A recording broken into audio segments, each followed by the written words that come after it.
ada bupati definitif dengan PJ, kemudian kepentingan untuk penyelenggaraan pemilu 2024 itu gimana Bu? Sisi plus minusnya jika masih dipegang oleh PJ dan ada pejabat definitif.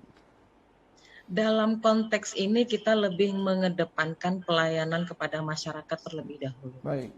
Jadi yang paling kita kedepankan adalah bagaimana pelayanan masyarakat itu bisa cepat tertangani.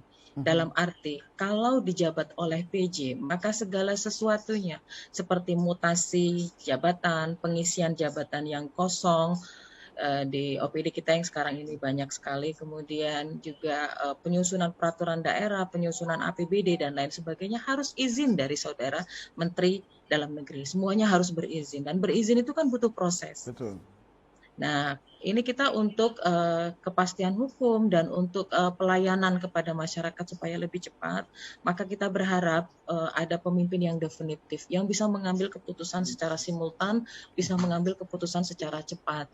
Untuk mengatasi banyak hal yang ada di Kabupaten Muara Enim ini. Pengisian jabatan yang kosong, Sekda juga sampai sekarang masih PJ, padahal sudah berapa kali kita mengadakan assessment seperti itu. Jadi kita lebih mengedepankan itu. Terkait dengan kegiatan Pilkada 2024 itu mungkin terlalu prematur kalau harus disampaikan saat ini. Ada beberapa lagi yang menarik Ibu, kaitannya dengan ada ungkapan di kalangan pengamat politik di Kota Palembang. Sepertinya DPRD saat ini melawan, Ibu.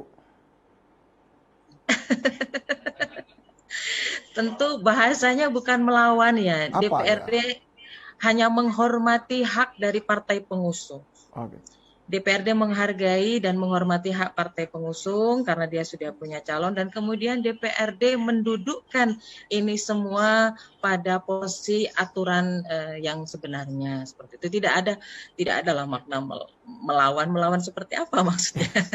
Kan kesannya seperti ini Ibu, eksekutif sepertinya tidak begitu merespon rencana DPRD untuk menggelar acara Pilwabub ini.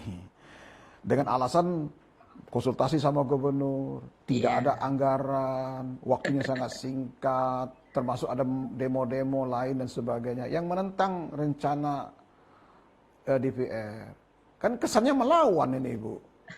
Kita sebenarnya membangun harmonisasi dengan semua pihak. Hanya saja mungkin sudut pandang yang berbeda. Dan itu sah saja di alam demokrasi. Dan insya Allah DPRD akan mendudukkan semuanya pada porsi yang benar sesuai dengan aturan dan perundang-undangan yang berlaku seperti itu. Kira-kira apakah komunikasi legislatif dan eksekutif saat ini lancar Ibu? Atau masih ada sengketa? Kalau komunikasi ya lancar-lancar saja. Serius nih Bu? Ya.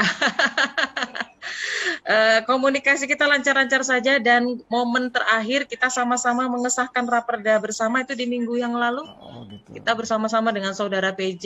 Jadi kita lebih mengutamakan bagaimana pelayanan dan pelaksanaan roda pembangunan di Kabupaten Muara Enim ini tetap berjalan. Itu yang kita kedepankan.